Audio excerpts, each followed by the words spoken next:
needles, so I might have to do a bit of a bit of re-improvisation. The needle's blunt. Yeah.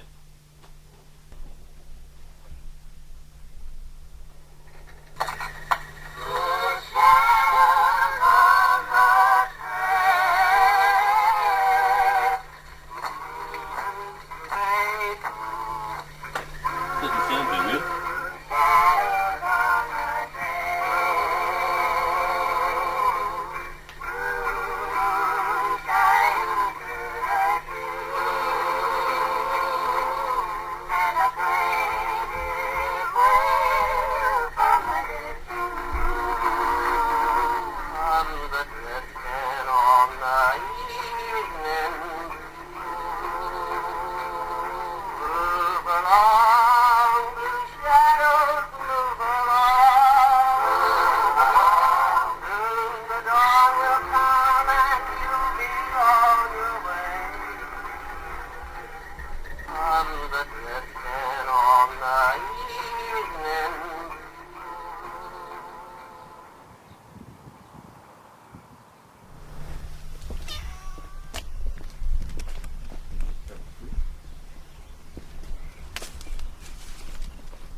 See how the chimney is leaned over at the top.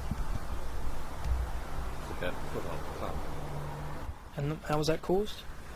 Well, what it was the tramway next door. They were running 20-ton trams on it laden with people, and they have a very shallow foundation, and it was causing vibration through the whole building. And the building, being of early construction on piles, it just settled. Doesn't look too bad actually. If it's more pronounced out further back, probably you can see it.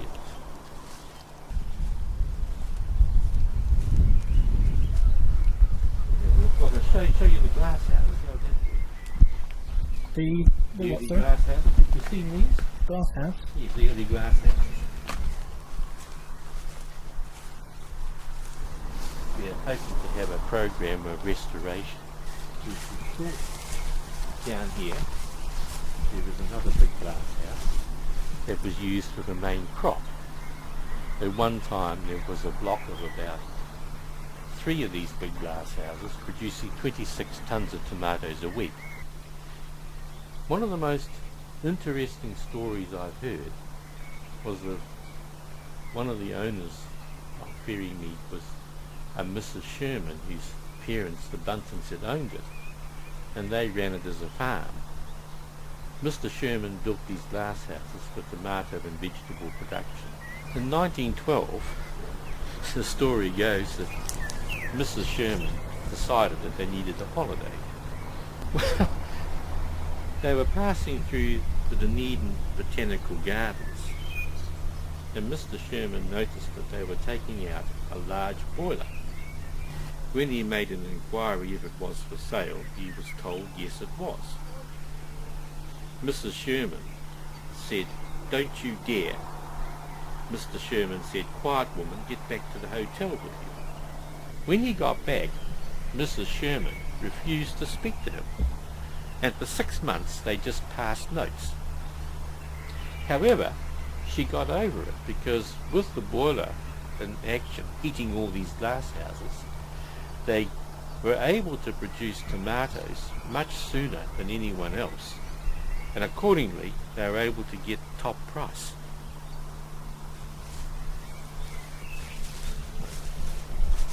Well, I don't have anything else I can mention at the moment.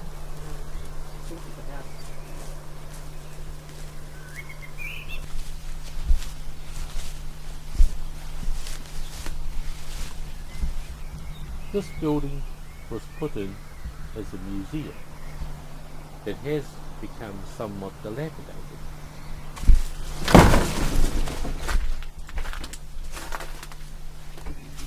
In here,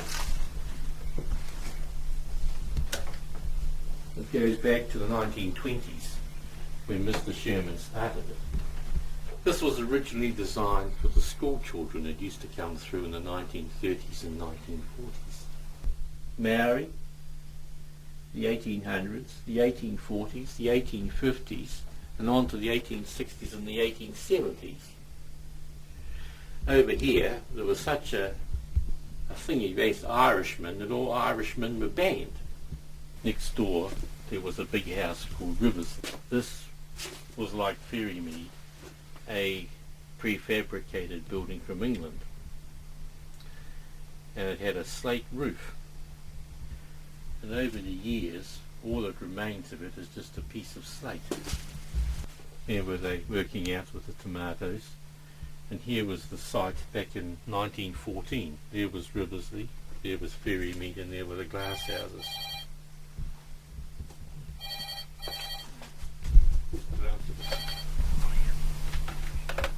Righty-ho. There's Mr. and Mrs. Sherman. Take a picture of them. Very glad if you would get an image of those. They're pretty covered in dirt, but they were the early pioneers that built the railway.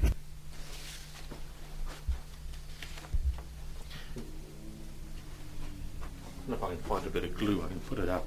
Might be a bit of glue in here. Other people who have been here are also worth mentioning. There's been James K. Baxter, New Zealand poet, Barry Crump, James K. Mitchener, William Wilson, the first Mayor of Christchurch, Edward Gibbon Wakefield, William Pember Reeves, Jimmy Barnes, Dennis Glover, Fitzgerald, George Bernard Shaw.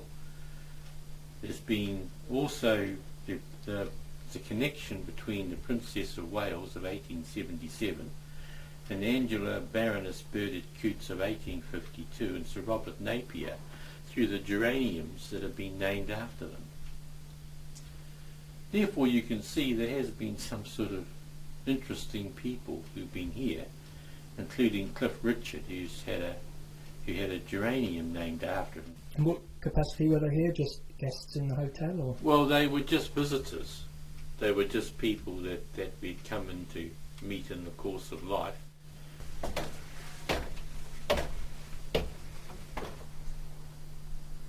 Have many people come to the museum? Oh, well, it was popular in years gone by, but probably because of a different generation, it's not as well known as it used to be. But there has been a lot of people here in the past, and there is a visitor's book there which people have signed.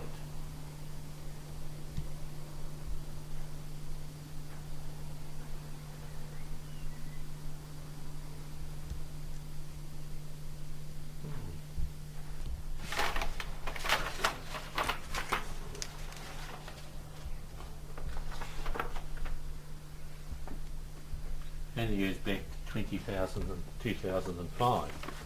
So there have been other books here in the past, but they have been lost.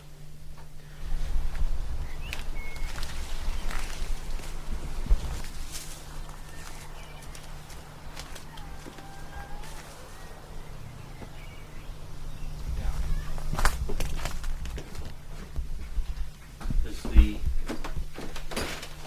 original part of the house. And up here is the original stairway in which we believe Edward Gibbon Wakefield climbed around about 1853, sometime in February.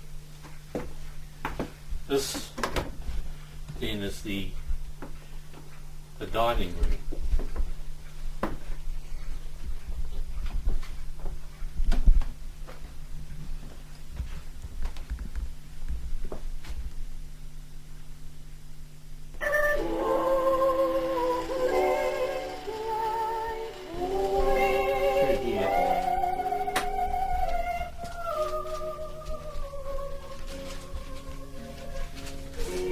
Originally the kitchen over here and another bedroom here, and then it became the hotel and the general store. It became the bar room for the hotel. You will have noticed a number of clocks that are in the area. So do you collect the clocks yourself? Oh, well, I was involved in the repair, and so I've added a few as I've gone along.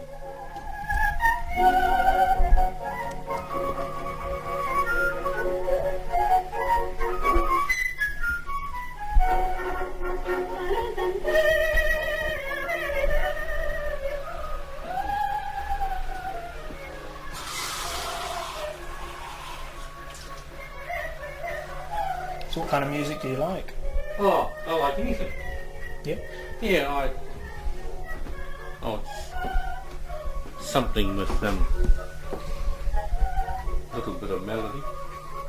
And I think that the only difference between the different classes of music, which is classical, jazz and popular and hip hop, is often just a question of arrangement.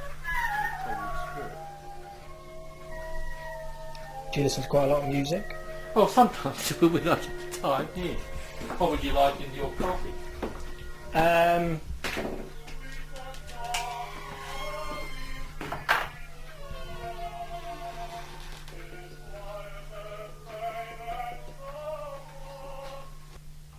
So you don't try and keep the place up as a hotel or anything anymore? Well, there's not much demand for a hotel these days. But I think that different generations, they have a different approach. The tenants today are more concerned with convenience rather than with style. And the fashion today is to have probably everything painted white, recessed lights, no carpet but polished floors, and minimal plastic furniture. The Victorian style of jamming everything in as tight as possible is no longer in favour. The thing about historic places is that the reason why they become historic is because there is no change in them. They just stay the same. That is why, unfortunately, with people today, the trends have to be in fashion, and if you haven't got what people think should be there, they will no longer purchase or buy things. One of the most interesting things is you look to the future, and sometimes when you've been looking at the past, you can see at the present the shape of things to come.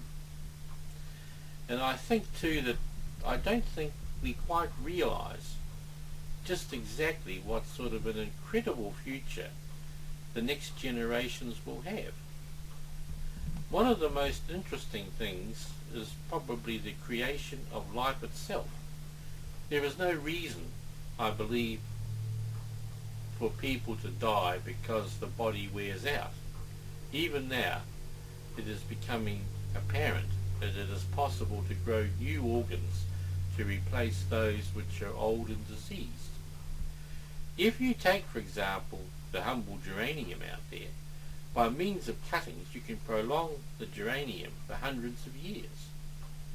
It may be possible in the years to come to grow a new human body and then transform or transplant the memory bank, which is the brain, into that new body. So in actual fact you can live thousands of years by just changing bodies. This is why I believe in the years to come you will see life extension considerably increased. In the words of the Bible, you do really can become immortal. Now it may be possible that, for example, a holographic camera could be on the other side of the room taking an image of both of us talking. The holographic camera could be linked to a major computer. When the interview is over, we could go and sit over on the side, and the holographic camera can be turned on, and over in your corner could be recreated the image of you talking to me, and over here the image of me talking to you. Then, at the push of another button, you could take back the image of you back to when you were, say, 5 years of age. You could also take the image of me up to say 60 years of age or 70, and it could be a talking on a different pattern of age. Conversely, we could both be converted to the age of 10 and have a conversation as we would be as 10-year-olds. It may not even require materials, it may simply require a combination of molecular formation.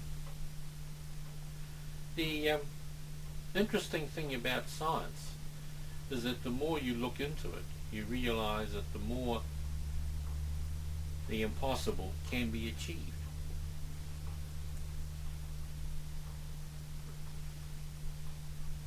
I don't know what you think of all that, but Do you have much family at all?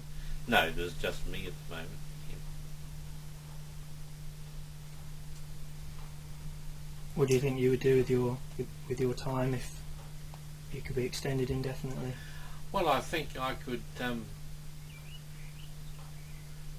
think what would happen if you had another Mozart or Beethoven still composing. I don't think that there would be I don't think anyone would argue that that would be a bad thing. As for myself, well, I suppose I would just keep on staying here and trying to learn more, and to those people that are interested, explain a bit more. I had someone banging on the door about 2 weeks ago looking for a room to rent. Dead keen. Yep. How much? Oh, 100 a week, no trouble. Yep. Or can you put a deposit down and I'll hold it? Oh, well, I'll see you Wednesday. What time Wednesday? Oh, before noon. Wednesday comes, haven't seen them since. And this sort of thing, I don't know what it's like in England, but it seems to be pretty common out here. People that are just unreliable. And I just think that it's just, I think when you get old and you lose your good looks and you get ugly, people don't want to know you. A lot of people judge by appearances. I tend to judge by, well, I try and judge by what a person is and what a necessary appearance is. And I think too that having someone younger here would be a good idea to bounce things off. Otherwise you get too set in your ways and too preoccupied with things which really have no importance. It's I don't know what you think, but yeah. Whether you'd like to stay here. I think it could be an experience for you. You can tell me if you've ever seen any ghosts at all. Are you psychically inclined? I enjoyed you having you here, and I enjoyed talking to you. And I would think that someone like you I could get on quite well with as a friend for a long time. But of course you've got your own life to do and your own life to lead. But I think one of the problems of life is finding people that you're comfortable with. People that, and often the more opposite you are to me, probably the better. If you were too intellectual and too philosophical, we'd probably get involved in long discussions and arguments. But just seeing you there, it was just good to have someone just sort of, sit there and take in all the twaddle and waffle and just nod gently and politely and give non-committal sort of answers, which is, yeah.